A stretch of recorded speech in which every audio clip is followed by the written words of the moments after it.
It's so cool. So I just picked up the DJI RS3 Mini, and in this video, I'm going to tell you how I chose this to be my first gimbal, and I'll give you my first impressions as a complete novice gimbal user.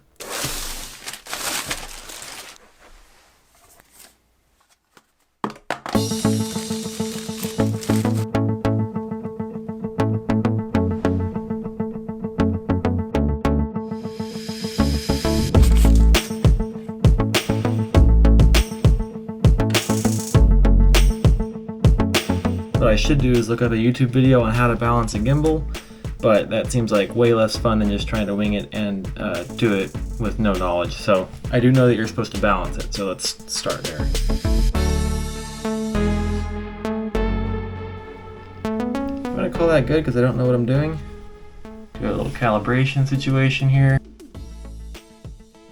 Just in my initial test here, I'm getting some little warnings on here that are saying orange and red on the little camera icon here, meaning it's overloaded or something. I'm willing to bet that has something to do with my balancing job.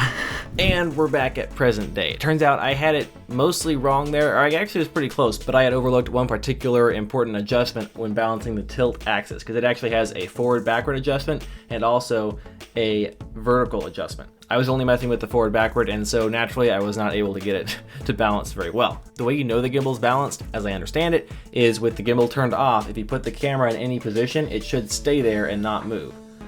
It shouldn't try to adjust to a different position to achieve equilibrium. So this is pretty well balanced here. Naturally, I never could get there without adjusting the vertical adjustment on the tilt axis, but it was nothing a little YouTube video search couldn't help with. So balancing is probably the most finicky thing I've encountered in my couple weeks of messing around with this gimbal. So each of the three axes have arms that are held in place with clamps, and you can loosen those clamps and slide the arms forward and backward, left and right, until the camera balances on that axis. And in the balancing process, very minute adjustments can really make all the difference. I start off with really coarse strokes, pretty big adjustments, and then when I'm really dialing it in, you might be moving it just like a millimeter or less in either direction to get it to balance perfectly. If I just add something like a lens cap on the end of the lens, which I did not balance it with a lens cap on, I add that on there and it wants to drop. It's super light, but even just this amount of weight is enough to mess up the balance. As I'm adjusting the arms, I found it's helpful to lift a little bit of the pressure off of them so they slide back and forth better.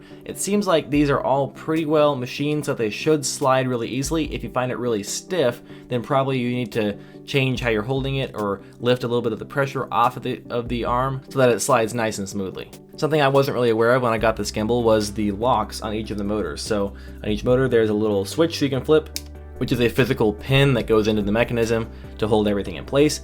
And this is useful when you're storing the gimbal if you want it to not be rattling around on you or just want to make sure you keep your motors from getting damaged. But it is important to remember to unlock them before trying to use the gimbal because it works a lot better that way. Yeah, ask me how I know that. I think that there's got to be some kind of override in here that will keep the motors from trying to work if they can sense that there's too much resistance. So if you do leave your locks on, I'm thinking it's probably not the end of the world. At least I hope it isn't, because I've definitely done that a few times. Can you use this gimbal with a camera that doesn't have Bluetooth?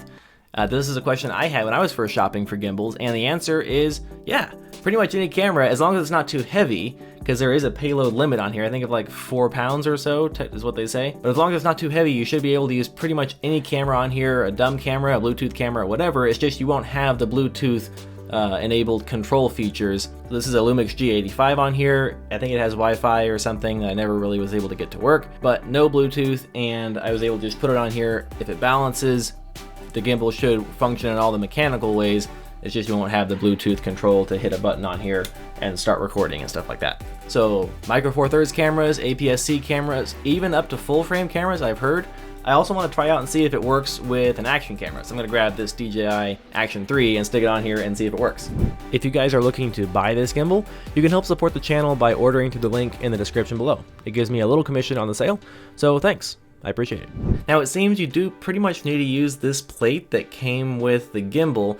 It's technically a Arca Swiss plate, I think, which is kind of a universal plate, but this one's a little bit different. So this plate will work in some other Arca Swiss camera mounts, but other Arca Swiss mounts won't really work in this gimbal. It has to do with kind of the safety release mechanisms they have in here and that kind of thing, so they're not really totally compatible. There's a possibility that a camera that is too light also may not work. I'm not really sure about that. If it has a minimum weight, we're gonna find out, because this camera is not very heavy. Gonna slide this on.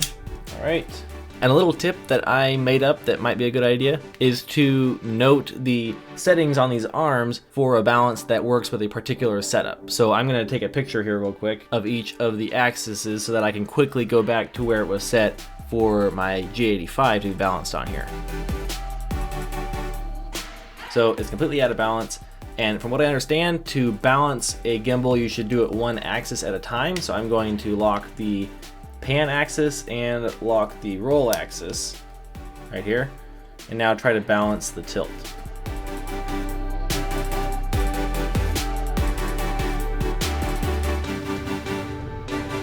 Okay, that's as good as it's gonna get there.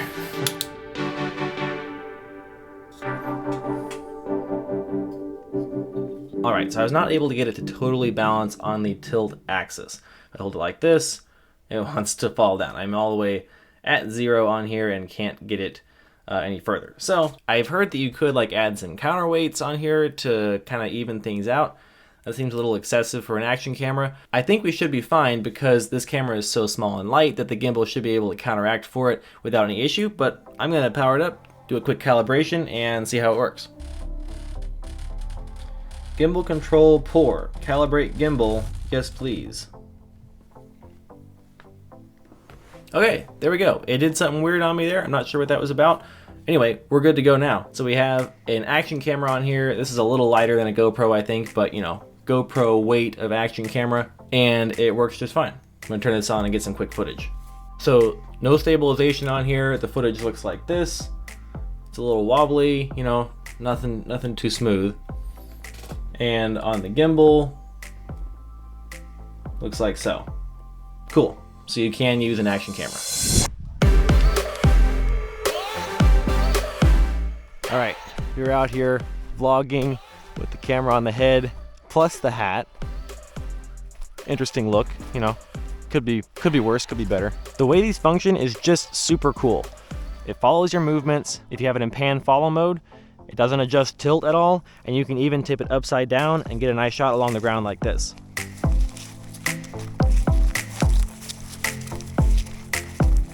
So we have different modes here. Pan tilt follow, PTF, is going to also tilt in reaction to my movements. So you can get some neat shots like this, kind of walking forward, turning, and pointing down. Same idea, pointing down, walk forward, and point up. The joystick can be used to adjust the position of the camera manually in the tilt and pan axis. So pan left and right. We can also go up or pan and tilt at the same time. And you can dial in how fast you want the joystick to respond as well. If you've got it in some weird, you know, position out here and you want to recenter it, just double tap the trigger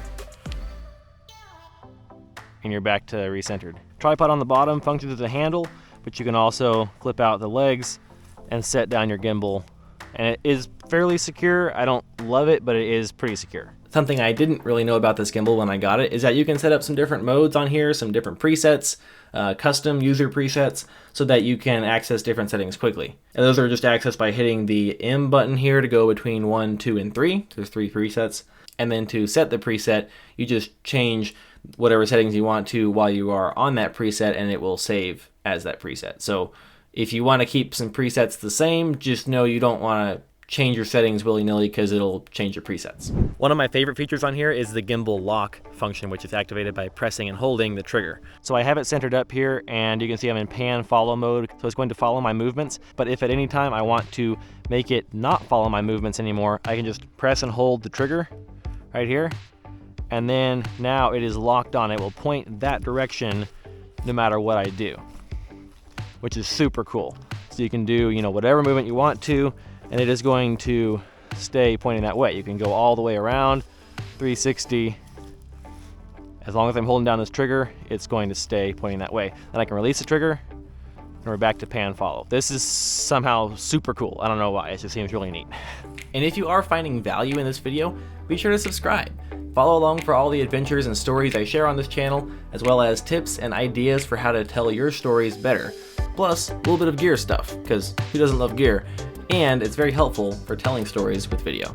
So I want to point out something about controlling the camera while it's on the gimbal. So if you got your camera here and you start pushing things around, moving the arms or adjusting settings on the camera, you might start getting like orange and red warnings on the screen here showing that the motors are being overloaded.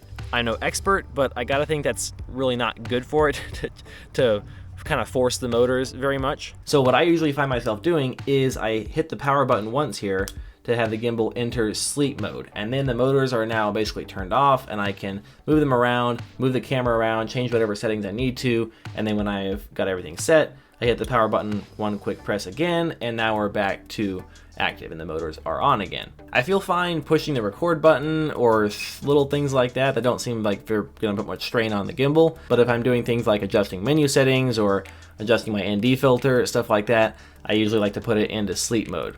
If you have a gimbal, comment down below what you do when you're adjusting things on the camera. I don't really know if this is something to worry about or not. I just feel more comfortable putting it into sleep mode. And this is one area that having the Bluetooth connectivity to the camera would be helpful, because you can do some things like start and stop recording, adjust focus and aperture even sometimes, all from the gimbal controls here, depending on how you have it set up.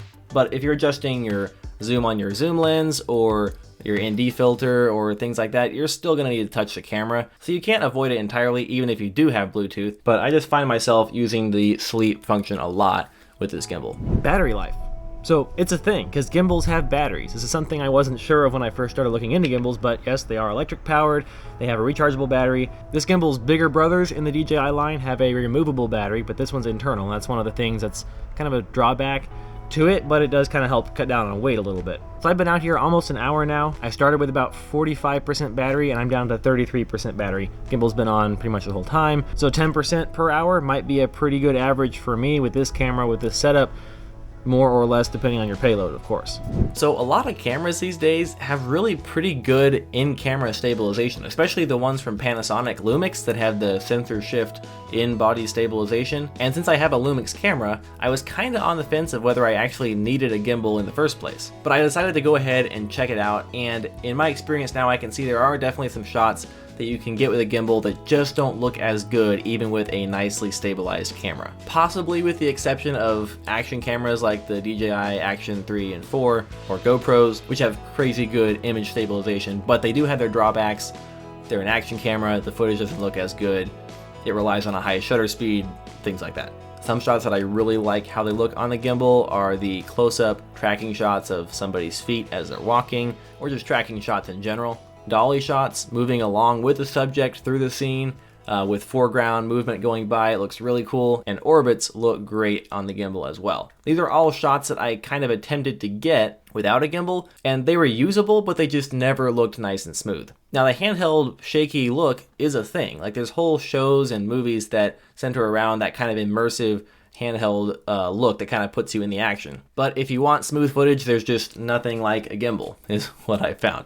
So how did I choose this particular gimbal? Because there's lots of gimbals available out there, some other ones by DJI, some others by other companies. As far as the DJI lineup goes, I had narrowed it down to this gimbal because it's smaller, lighter, and cheaper, most importantly. If you look up other reviews of this gimbal online, pretty much everybody is loving how much lighter it is than the other DJI gimbals, which I don't have any experience with other gimbals, so I don't know how big a deal this is, but it seemed like a good thing. And DJI claims that the motors are strong enough to handle still some pretty heavy payloads up to 4 pounds, like I said, which would be enough to handle even some pretty big cameras. I have yet to test that because I only have a micro four thirds camera at the moment, but I do plan on getting a full frame camera at some point.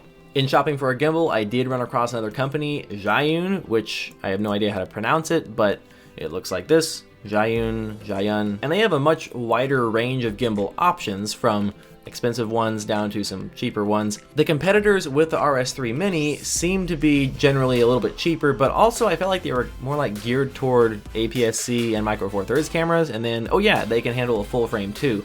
Whereas the RS3 Mini is like a full frame gimbal, just with a smaller form factor and internal battery, basically. I don't have the stats to back this up, but I think the motors in here are stronger than the motors in the comparable Zhiyun ones. I could be wrong. Because I know I'm going to be getting a full frame camera at some point, that was also a factor in choosing the RS3 Mini over some of those other competitors. Plus, I have had good experience with DJI products, my DJI Mini 2, my drone, my Action 3 here, and so I like their products and I wanted to go with something kind of familiar. Side note, if you do have another DJI product like, you know, an action camera, you'll notice some similarities in the menu systems. Obviously the functions are not the same at all, but the way you access some of the settings on the touchscreen here there is some crossover to how the cameras work. Feel free to make a case for me in the comments why a Zhiyun gimbal would have been better than the RS3 Mini. At the end of the day, I got the gimbal I just kind of wanted it to get, and I've been happy with it so far. If I have a bunch of problems when I get a full frame camera, I will definitely let you guys know. So in my few weeks of owning the RS3 Mini, I've been very happy with it. It seems like a great tool, seems like really good quality, and I know it's definitely capable of capturing some nice smooth footage. I have yet to take it on any jobs, just messing around with it here at the house, but it has been a great tool and it's really cool to have a gimbal just to get shots like you can't get any other way. But next, you should check out this video where I go over another piece of gear that's been serving me well. Thanks for watching, guys, and I'll see you over there.